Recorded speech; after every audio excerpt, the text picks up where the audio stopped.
আজকের ভিডিওতে যে বিষয় নিয়ে কথা বলবো সেটা আপনাদের অনেকেরই ভালো নাও লাগতে পারে, কিন্তু একটা অনুরোধ, ভিডিওটা শেষ পর্যন্ত দেখবেন।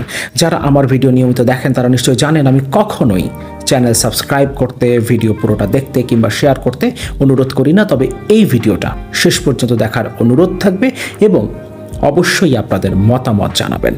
বাংলাদেশের অন্তর্বর্তীকালীন সরকারের প্রধান উপদেষ্টা ডক্টর মোহাম্মদ ইউনূস নিউ ইয়র্কে অবস্থান করছেন। সেখানে জাতিসংঘ অধিবেশনে তিনি অংশ নিয়েছেন। মার্কিন প্রেসিডেন্ট জো বাইডেনের সাথে তার আনুষ্ঠানিক দ্বিপাক্ষিক বৈঠক হয়েছে। জাতিসংঘ অধিবেশনের ফাঁকে সাইডলাইনে বেশ কয়েকজন বিশ্ব নেতার সাথে তার সাক্ষাৎ হয়েছে, বৈঠক হয়েছে। বিভিন্ন আন্তর্জাতিক সংস্থার প্রধানদের সাথে তিনি বসেছেন, দেখা করেছেন।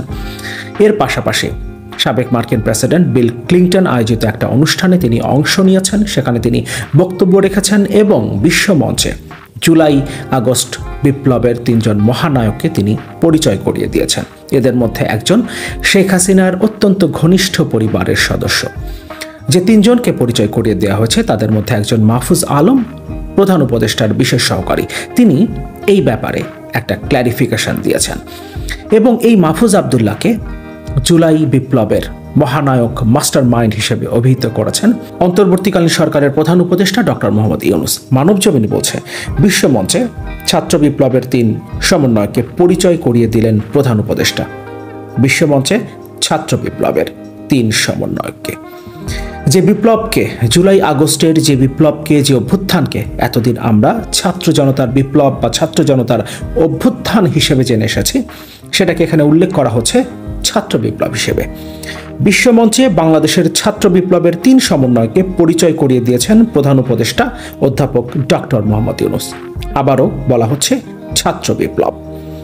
মঙ্গলবার নিউ ইয়র্কে ক্লিন্টন গ্লোবাল ইনিশিয়েটিভ লিডার্স স্টেজে অনুষ্ঠানে বক্তব্যের শেষ দিকে প্রধান উপদেষ্টার বিশেষ সহকারী মাহফুজ সহ দুই সহকারী প্রেস সচিব সুচিস্মিতা তিথি এবং নাইম আলীকে ডেকে এনে পরিচয় করিয়ে দেন। বিল ক্লিন্টনও তাদের নাম শুনে হাততালি দেন। আমরা ডক্টর মোহাম্মদ ইউনূস এক্স্যাক্টলি কি বলেছেন সেটা তার মুখ থেকে শুনবো এবং তিনি আসলে কি বোঝাতে চেয়েছেন। জুলাই আগস্টের এই বিপ্লব বা অভ্যুত্থানকে ডক্টর মোহাম্মদ ইউনূস কিভাবে দেখছেন এবং বিশ্বমঞ্চে সেটাকে কিভাবে উপস্থাপন করা হচ্ছে, এটা আমরা দেখব।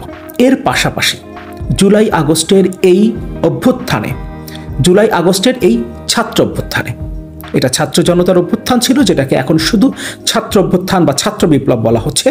এই বিপ্লবে অলৌকিক শক্তি, আধ্যাত্মিক ক্ষমতা কিভাবে কাজ করেছে সেটা আমরা একটু বোঝার চেষ্টা করব। ডক্টর ইউনূসের বক্তব্যের এই অংশটা আমরা খুব দ্রুত বাংলায় দেখে নেই। আমি বুঝতে পারছিলাম না বাংলাদেশে কি ঘটছে।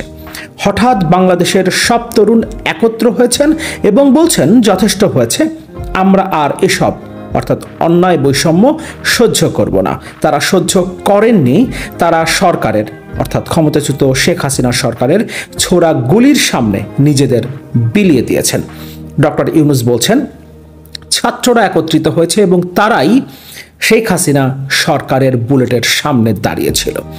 তরুণেরা নিজেদের জীবন উৎসর্গ করেছেন, তরুণেরা জীবন উৎসর্গ করেছেন, কিন্তু আমরা দেখেছি মধ্যবয়স্ক, রিক্সাওয়ালা, শ্রমিক, গার্মেন্টস কর্মী তারাও জীবন দিয়েছেন।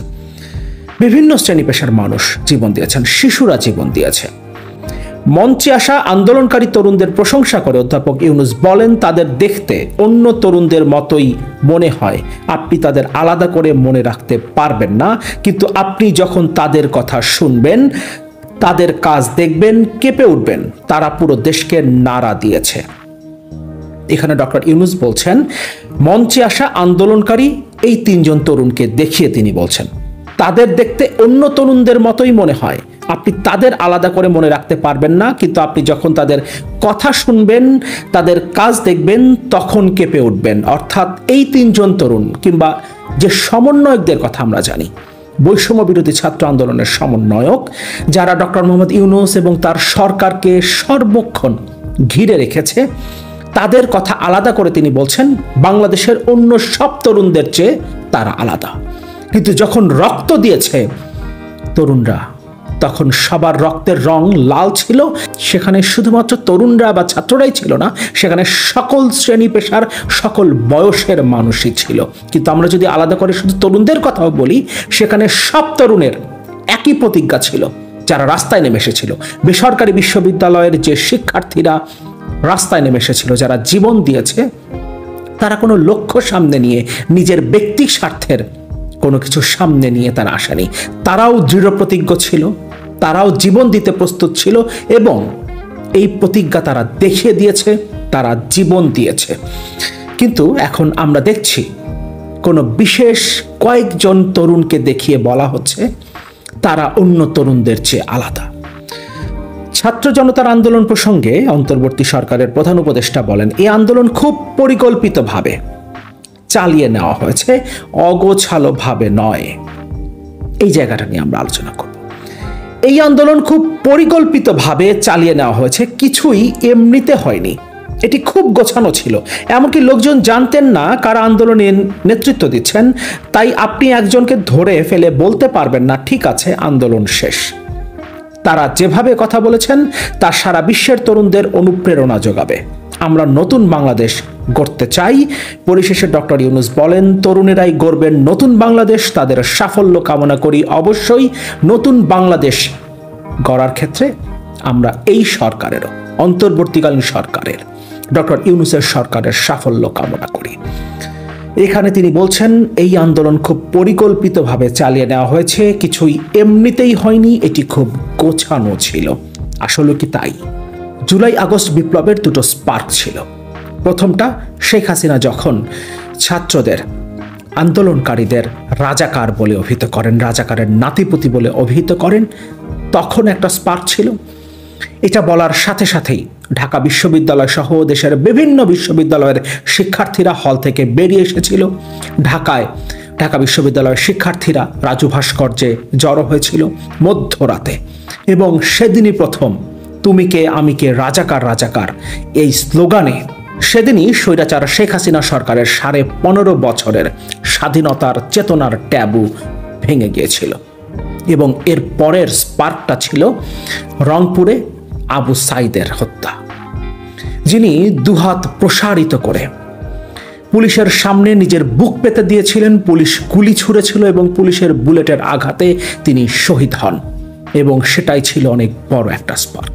এর পাশাপাশি যখন বাড্ডা, বনশ্রী, রামপুরা কিংবা উত্তরা এবং যাত্রাবাড়িতে গুলি করে বাড়ির ভেতরে অবস্থান করা শিশুদের হত্যা করা হয়, তখন সাধারণ মানুষও এই আন্দোলনের সম্পৃক্ত হন। ডক্টর মোহাম্মদ ইউনূস বলছেন, ইনফ্যাক্ট এর আগেও আমরা বলতে শুনেছি, বেশ কয়েকবার বলতে শুনেছি, এই আন্দোলনের মাস্টার মাইন্ড ছিল, এই আন্দোলনটা পরিকল্পিতভাবে এগিয়েছে। যদি সেটা হয়ে থাকে তাহলে শেখ হাসিনার মুখ থেকে রাজাকার শব্দটা বের করা, এটা কি পরিকল্পিতভাবে হয়েছিল?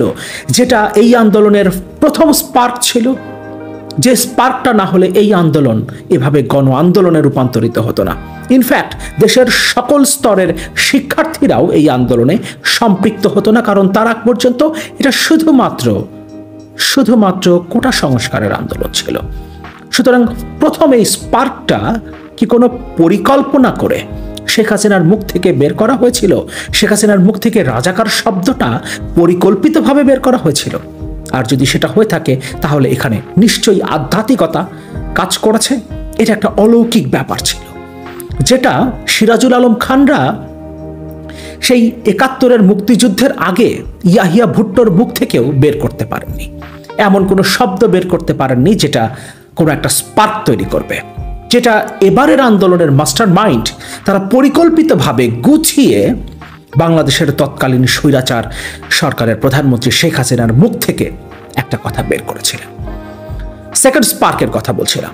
আবু সাইদ নামে একজন শিক্ষার্থী, তিনি যে পুলিশের সামনে দুহাত প্রসারিত করে পুলিশের বুলেটের সামনে নিজের বুক পেতে দিয়ে শহীদ হবেন, এবং সেই ছবিটা, সেই ভিডিওটা লাইভ সম্প্রচারিত হবে এবং দেশের মানুষের সামনে সেটা একটা আইকনিক চিত্রে পরিণত হবে, সেটা কি পরিকল্পনা মাফিক হয়েছিল?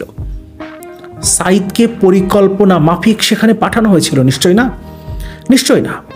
ইনফ্যাক্ট কোনো গণ আন্দোলন, কোনো অভ্যুত্থানই পরিকল্পনা করে হয় না। অনেকগুলো বছর ধরে বারুদ জমা হয়, সেখানে একটা স্পার্ক অনেক কিছু করে ফেলতে পারে। সেখানে একটা স্পার্কই আগ্নেয়গিরির অগ্ন্যুৎপাত ঘটাতে পারে, এবং সেটাই হয়েছে। আরো বেশ কিছু আলোচনা রয়েছে। আমরা আবু সাইদের কথা বলছিলাম। আবু সাইদের যে হত্যা, যেটা এই আন্দোলনের দ্বিতীয় স্পার্ক ছিল, সেটা নিশ্চয়ই পরিকল্পনা মাফিক হয়নি। যারা মাস্টার মাইন্ড ছিলেন তারা নিশ্চয়ই তাদের পরিকল্পনা এটা লিখেননি যে ঢাকার বাইরে, রংপুরে কিংবা কোনো একটা জায়গায় কোনো একজন শিক্ষার্থী এভাবে নিহত হবেন, এভাবে তার সাহস দেখাবেন এবং তার সেই ছবিটা একটা আইকনিক ছবি হিসেবে সারা দেশের মানুষের বুকে গেঁথে যাবে। এমনটা তো হবার কথা না। আর যদি এমনটা হয়ে থাকে তাহলে অবশ্যই এখানে অলৌকিক কোনো শক্তি কাজ করেছে, এখানে আধ্যাত্মিকতা কাজ করেছে।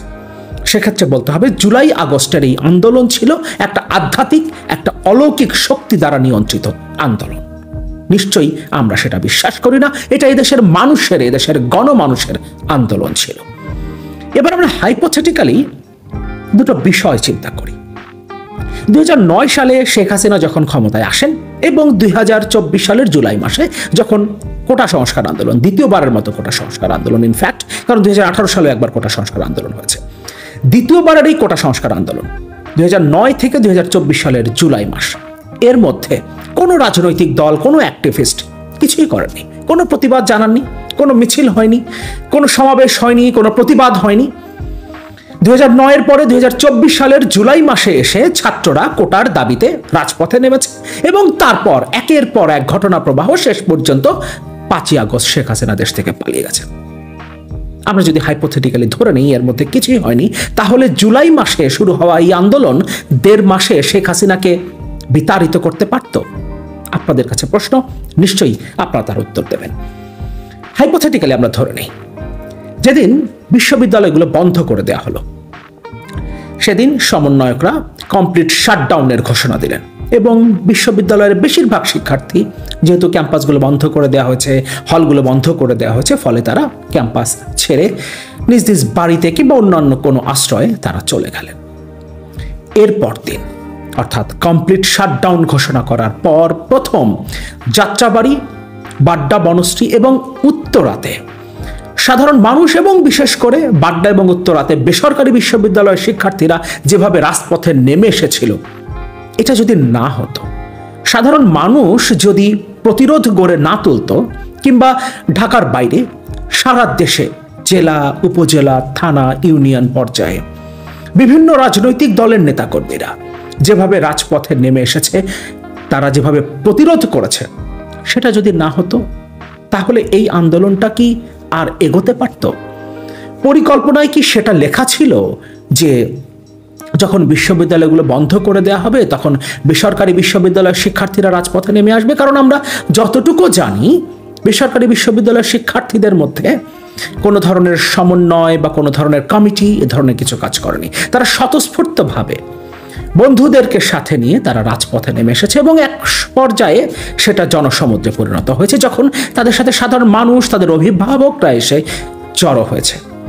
এরপর যখন হেলিকপ্টার থেকে গুলি করা হলো, বিশেষ করে বাড্ডা, বনশ্রী, মোহাম্মদপুরে, মিরপুরে কোথাও কোথাও এবং উত্তরাতে, যখন বাড়ির ভেতরে থাকা, বাড়ির ছাদে থাকা, বারান্দায় থাকা শিশুরা নিহত হলেন, শহীদ হলেন, এরপর সেই পরিবারগুলো এবং তার আশেপাশের সাধারণ মানুষ রাজপথে নেমে আসলো, সাধারণ মানুষ ইনভলভ হলো।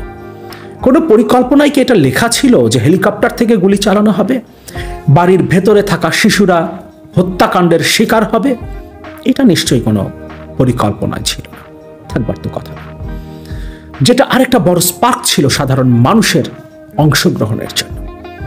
এবং সারা দেশে, যেটা বলছিলাম, সারা দেশে বিভিন্ন রাজনৈতিক দলের নেতাকর্মীরা যেভাবে প্রতিরোধ গড়ে তুলেছিল, বিশেষ করে 1 তারিখ থেকে 4 তারিখ পর্যন্ত, 3 এবং 4 তারিখে যেভাবে প্রতিরোধ গড়ে তুলেছিল বিভিন্ন রাজনৈতিক দলের নেতাকর্মীরা সারা দেশে, এবং সারা দেশ থেকে শহর ছাড়া হয়েছিল, গ্রাম ছাড়া হয়েছিল, ইউনিয়ন ছাড়া হয়েছিল, থানা ছাড়া হয়েছিল আওয়ামী লীগের নেতাকর্মীরা। সেগুলো নেতৃত্ব এবং মাঠে সেটা বাস্তবায়ন কারা করেছে সেটা আমরা সবাই জানি।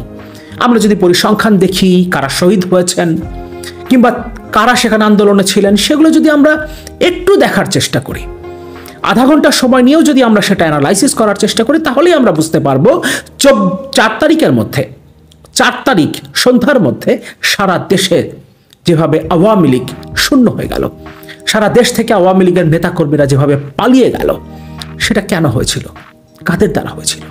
এখন আমরা যদি অস্বীকার করি গত 15.5 বছরে কোনো রাজনৈতিক দল, কোনো অ্যাক্টিভিস্ট কোনো দায়িত্ব পালন করেনি, কিছুই করেনি, তাহলে এই যে লক্ষ লক্ষ নেতাকর্মীরা, বিভিন্ন রাজনৈতিক দলের লক্ষ লক্ষ নেতাকর্মীরা তারা 10 বছর 15 বছর ধরে বাড়িতে যেতে পারেন না, কারো কারো নামে 100, 200, 300, 500টা পর্যন্ত মামলা, তাহলে এগুলো কেন?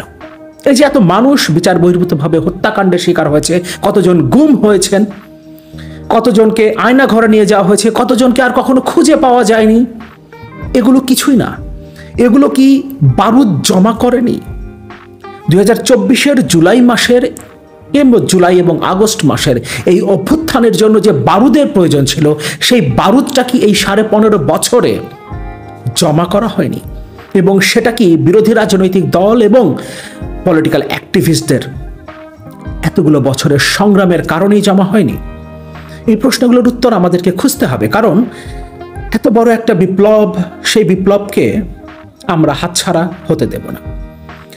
এই বিপ্লবকে তার যৌক্তিক পরিণতিতে নিয়ে যেতে হবে এবং অবশ্যই ডক্টর ইউনূসের সরকারকে, অন্তর্বর্তীকালীন সরকারকে সফল হতে হবে। যে সংস্কারগুলোর কথা আমরা বলছি, তার জন্য যে সময় প্রয়োজন, সেই সময়টা তাদেরকে নিতে হবে, অবশ্যই যৌক্তিক সময়, এবং সংস্কারের সূচনাটা করে যতটুকু সংস্কার করলে একটা অবাধ, সুষ্ঠু, নিরপেক্ষ, অংশগ্রহণমূলক নির্বাচন আয়োজন করা সম্ভব হয় এবং এরপরে যারা ক্ষমতায় আসবে তারা সংস্কারের এই ধারাটা অব্যাহত রাখে, ততটুকু পর্যন্ত সংস্কার করতে হবে এই সরকারকে, এবং সেই পর্যন্ত এই সরকারকে অবশ্যই সমর্থন দিয়ে যেতে হবে। কিন্তু জনতার যে অবদান, জনতার যে আত্মত্যাগ, সেটাকে কখনোই ছোট করে দেখা যাবে না। এবং এতগুলো বছর ধরে যারা শেখ হাসিনার রেজিমের বিরুদ্ধে লড়াইটা চালিয়ে গেছে, তাদেরকে খারিজ করে দিয়ে কখনোই আমরা রাষ্ট্রের সংস্কার করতে পারবো না। ফলে সবাইকে নিয়ে, আমি অনেকবার বলেছি, আমার এই চ্যানেলের ভিডিওগুলোতে আমি বেশ কয়েকবার বলেছি, আমাদের সামনের দিনে রিফর্ম এবং ডেভেলপমেন্ট হতে হবে ইনক্লুসিভ ডেভেলপমেন্ট। এখানে কোনো পক্ষকে বাদ দিয়ে, কোনো পক্ষকে সাথে নিয়ে রিফর্ম বা ডেভেলপমেন্ট করা যাবে না, সেটা হবেও না। এদেশের জনগণও সেটা মেনে নেবে না, কারণ জুলাই আগস্ট মাসের এই বিপ্লবের সময় কোনো ভেদাভেদ ছিল না, সবাই একসাথে হয়েছিল, এবং এই কারণেই শেখ হাসিনার মতো স্বৈরাচারের পতন ঘটানো সম্ভব হয়েছে, তিনি পালিয়ে যেতে বাধ্য হয়েছেন। সুতরাং বিভেদ তৈরির চেষ্টা যেখান থেকেই হোক না কেন, সেটা কোনোভাবেই মেনে নেওয়া যাবে না। এবং যে 3 জনকে পরিচয় করিয়ে দেওয়া হয়েছে, তাদের মধ্যে একজনের কথা বলা হচ্ছে তিনি অনুপ্রবেশকারী। বিল ক্লিন্টন আয়োজিত, নিউ ইয়র্কে আয়োজিত একটা প্রোগ্রামে তিনি ঢুকে গেছেন এবং তার গলায় আমরা আইডি কার্ড দেখছি। অবশ্যই সেখানে ঢোকার জন্য পাশের দরকার ছিল, সেটা তিনি পেয়েছেন। তিনি গলায় আইডি কার্ড ঝুলিয়ে তিনি মঞ্চে উঠে গেছেন এবং পুরোটা সময় তিনি মঞ্চে ছিলেন। তিনি বিল ক্লিন্টন এবং ডক্টর মোহাম্মদ ইউনূসের পাশে দাঁড়িয়েছিলেন। সেখানে ডক্টর মোহাম্মদ ইউনূসের প্রধান বিশেষ সহকারী মাহফুজ আলম উপস্থিত ছিলেন। তারা কেউ তাকে আইডেন্টিফাই করতে পারলেন না, সেখানে কোনো ব্যবস্থা নিতে পারলেন না। এখন বলছেন তিনি সেখানে ঢুকে পড়েছেন, তিনি অনুপ্রবেশকারী। ইলেকট্রন, নিউট্রন বা পরমাণুও না, তিনি একটা অণু প্রবেশ করে ফেলেছে, কিন্তু তারপরেও তারা টের পায়নি। যা হোক, মেনে নিলাম যে আন্দোলনটা হয়েছে, যে অভ্যুত্থানটা হয়েছে, যে আত্মত্যাগ হয়েছে, সেখানে ছাত্রদের পাশাপাশি এদেশের জনগণ এবং বিভিন্ন রাজনৈতিক শক্তিরও একই সমান অবদান।